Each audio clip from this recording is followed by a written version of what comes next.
Today on Monkey Life, Alison and wildlife vet John Lewis visit the park's sister sanctuary in Vietnam. I always love coming back. It's like my Vietnamese family. Marina and Alison inspect a possible new home for golden-cheeked gibbons Nha and Cu Chi. I think it would work well between both organizations. Yeah, thank you. And John battles the heat to give slow loris Batman the snip. Job done, really.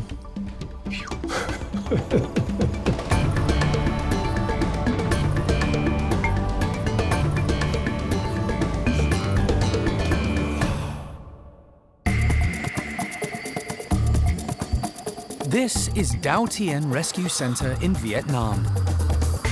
It's the sister sanctuary of Monkey World in Dorset, and the staff here dedicate their lives to rescuing and rehabilitating endangered Vietnamese primates. It's a new forest with a new family group of gibbons coming, and hopefully everybody will grow up and mature together.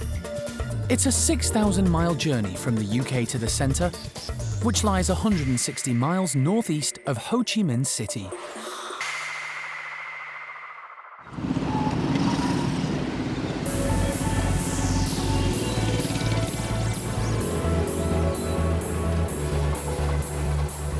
Away from the hustle and bustle of the major towns and cities of Vietnam is a country steeped in tradition. With a population of over 90 million to feed, it's no wonder agriculture plays a huge part in its economy. But in recent times, tourism is starting to play a significant role too. With over 30 national parks and 6 biosphere reserves that are recognised by UNESCO, the conservation of wildlife within these areas is becoming a priority for the Vietnamese government. And Dao Tien plays no small part in protecting some of the country's most endangered species. Set up in 2008 with the full support and cooperation of the authorities, it's a 56-hectare island in the Dong Nai province. Alison makes frequent visits to the centre, and this time she's brought vet John Lewis with her. For Alison, it's always uplifting to return to the island that is so close to her heart. The team here on Dao Tien are fantastic, and I always love coming back. It's like my Vietnamese family, and it's the beginning of what's going to be a very intense 3 or 4 days trying to achieve as much as possible while we're here to help out Marina, Lee, and their team who live here and work here diligently every day of the year.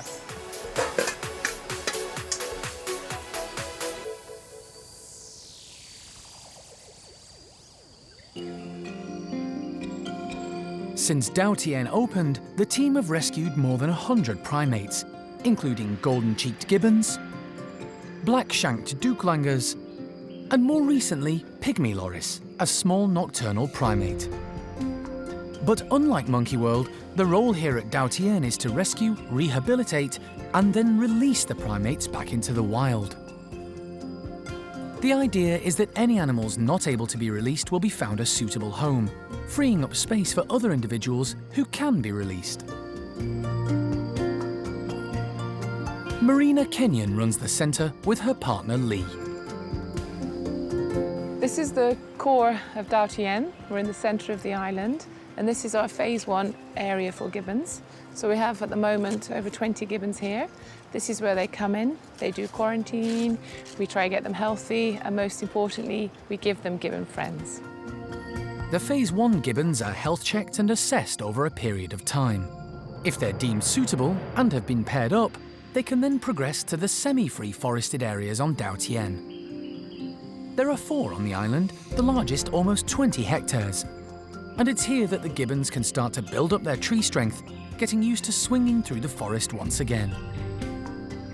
Gibbons are like magical creatures. They're like the ballerinas of the treetops. They move so quietly. If you're lucky enough to be in the forest at sunrise and they sing, they do this like super hyper metallic call. It's such a privilege for me to work in a forest with gibbons, and without them, it's a huge loss. So we have to work and try our best to keep them here. And it's very simple. We, humans, just need to leave them alone.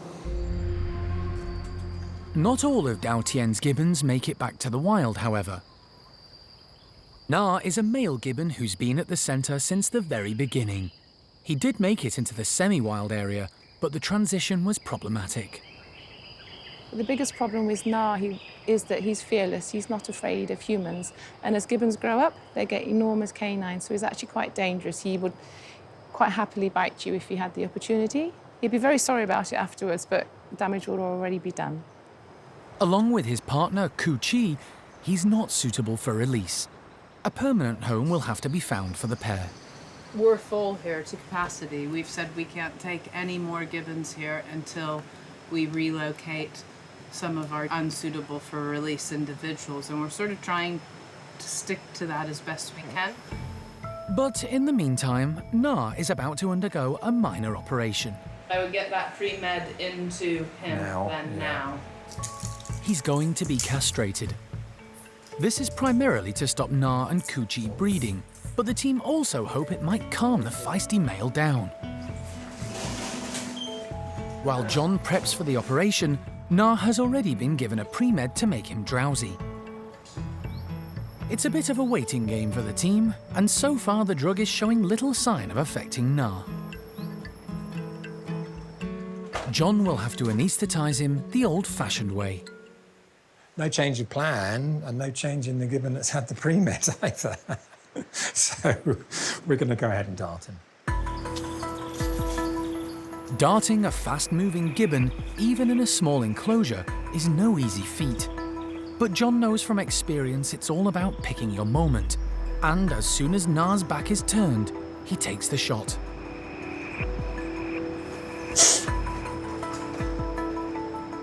Should do it. It takes a few minutes for the drug to take effect. Nha is wobbly, but still clinging on up high in his cage. Lee is ready with the net to catch him, while John unhooks Nha's fingers from the mesh. Ready? Nice one. Once John has checked him over, Nha is quickly transported to the centre's hospital.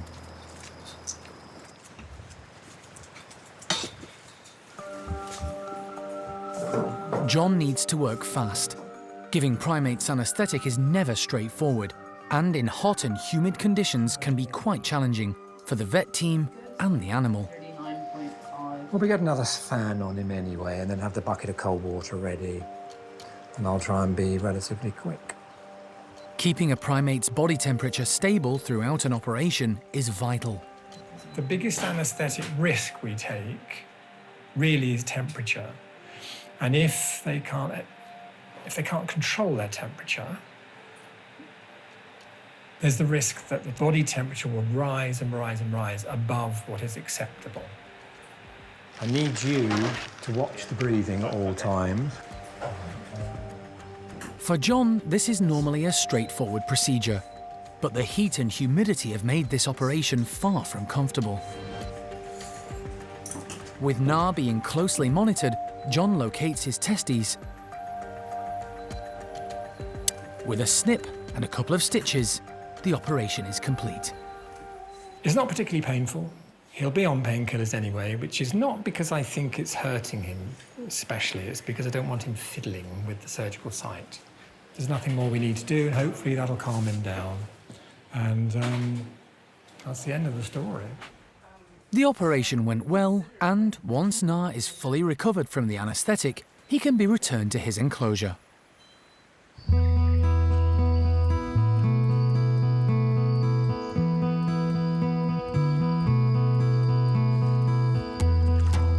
Nha and his mate Cu Chi may not have to wait long for a new, more permanent home. After months of research, Marina thinks she's found the perfect place for the pair to live, and she's travelled with Alison over to the mainland to check it out. Hello. Xin chào. Nice to meet you. You too. The Mango Garden Wildlife Centre has been running for a couple of years and looks after and cares for a number of exotic animals and birds from around the world.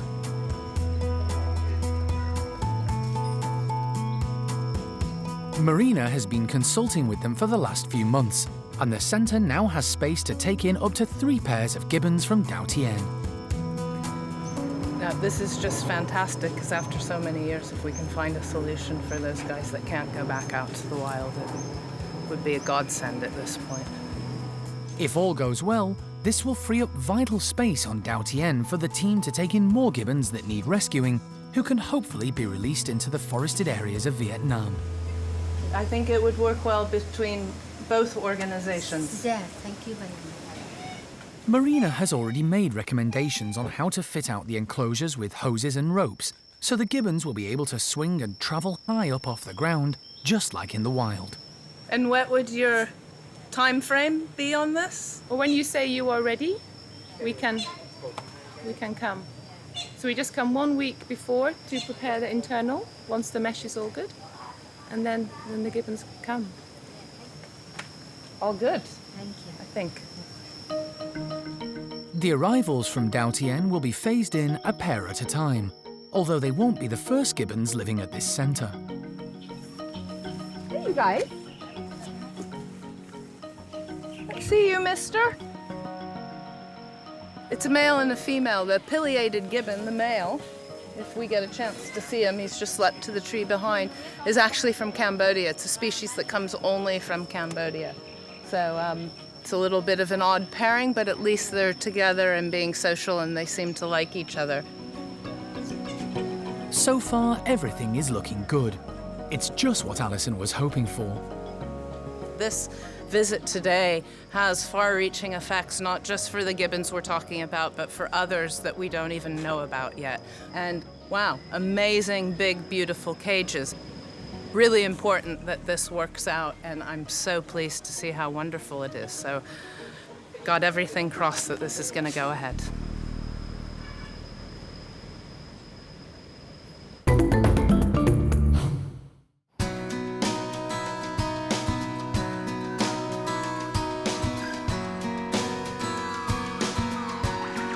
The gibbons on Dao Tien need constant care and attention. Every aspect of their life, including their diet, is closely monitored by the team until a decision is made on whether they're suitable for release. And it's not just the Phase 1 primates in the assessment enclosures that need looking after.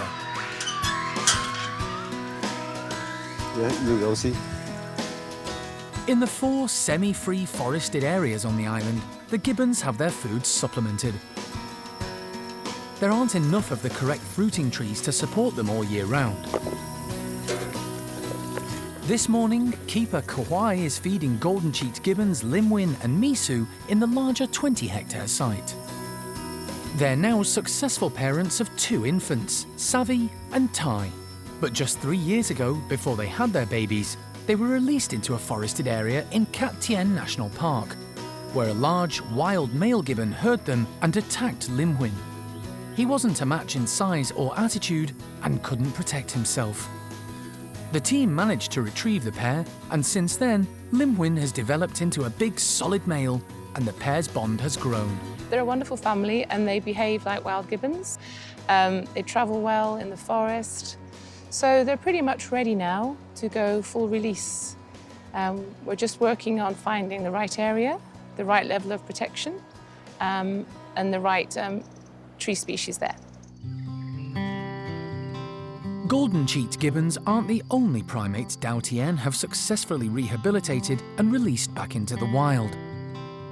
In the last few years, more than 30 lorises have gone back to the forests of Vietnam. In a short space of time, Dao Tien has now been recognised internationally as one of the world's premier rescue and release centres for this small nocturnal species. We're learning things all of the time. What type of habitat to release in, what time of year to release in, which individuals make good candidates. And it's been a bit of trial and error. We've had losses, there's no doubt about it, but sometimes the individuals that you lose, if you're following them and taking honest, realistic data from them, you learn more from this negative information in order to prepare the next batch. So you have to take the rough with the smooth. And rescued lorises keep on coming to the island, almost all from the pet trade. They've been stolen from the wild and then confiscated by authorities who are getting tough on illegal traders. Being asked to rehabilitate so many lorises has led to Dao Tien building a brand new complex to house them all. There's a lot more space for the animals, so we've actually increased their area.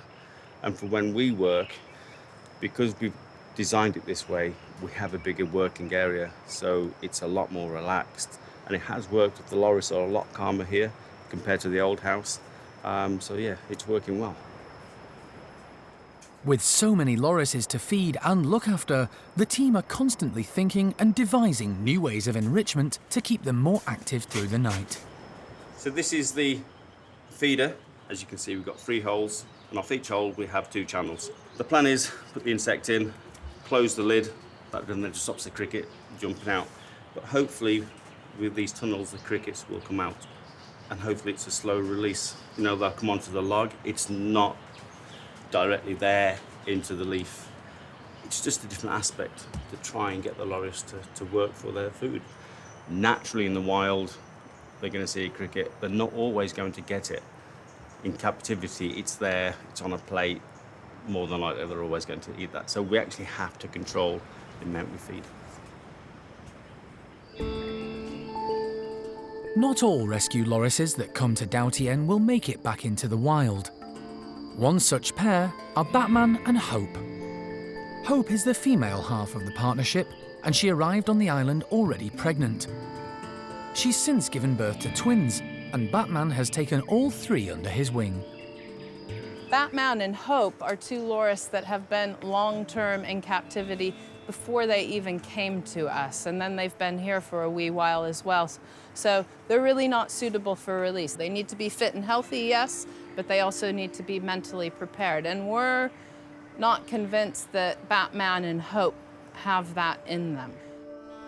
They're going to remain here at Dao Tien, but in the new semi-wild loris area, where they can spend their days and nights up in the treetops. But before that, Batman has to undergo a minor surgical procedure. He needs a vasectomy.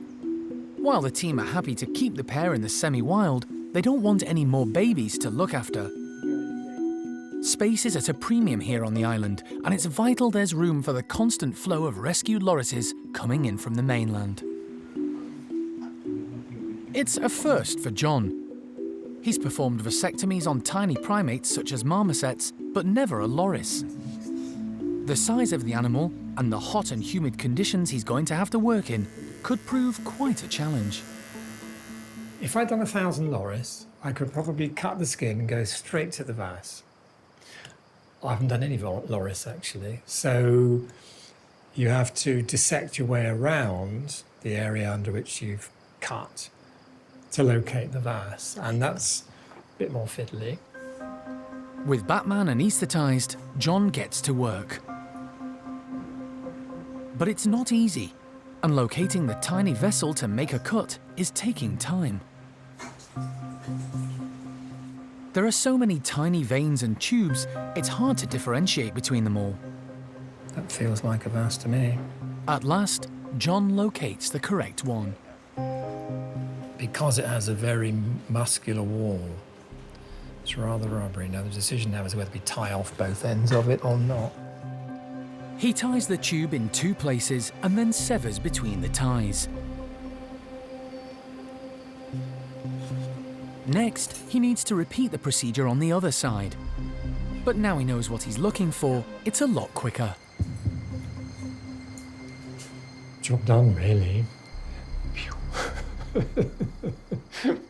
And I think with jobs like that, what you really want to do is another one, not now, tomorrow morning.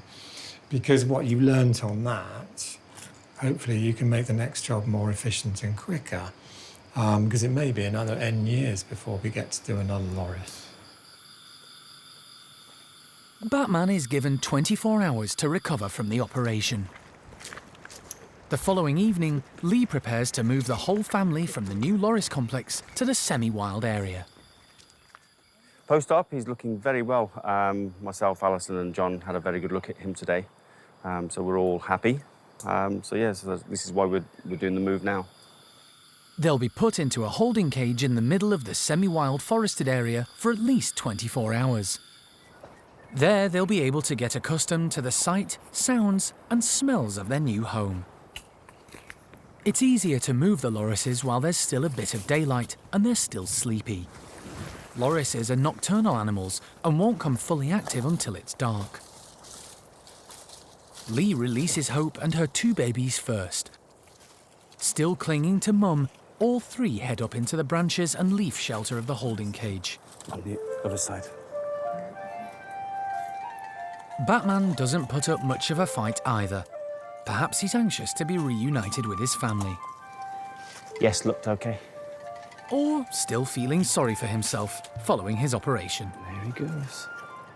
But Lee soon has him in the semi-wild area with Hope and the 2 youngsters. They look okay, but the one thing we need to do now is we need to go away because they are going to be stressed, being handled.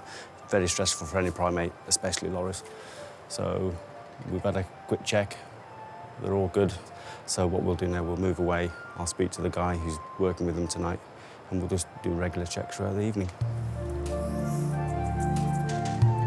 While Batman and Hope will be living permanently in the semi-wild area at Dao Tien, Alison is determined it will be a very different outcome for the pair's offspring. It's been said by other organizations that it's not possible to release loris that are born in captivity, and that it's a little bit like a red flag to a bull around here, because if those babies survive in our semi-wild and reach maturity, we will try and release them back out into the wild because they will have grown up effectively in a semi-wild habitat, and we're going to see if we can break the cliche that a captive-born loris cannot be rehabilitated back out into the wild. With the help and cooperation of the authorities and the hard work and dedication of the whole team at Dao Tien, the future of this small species is starting to look a whole lot brighter.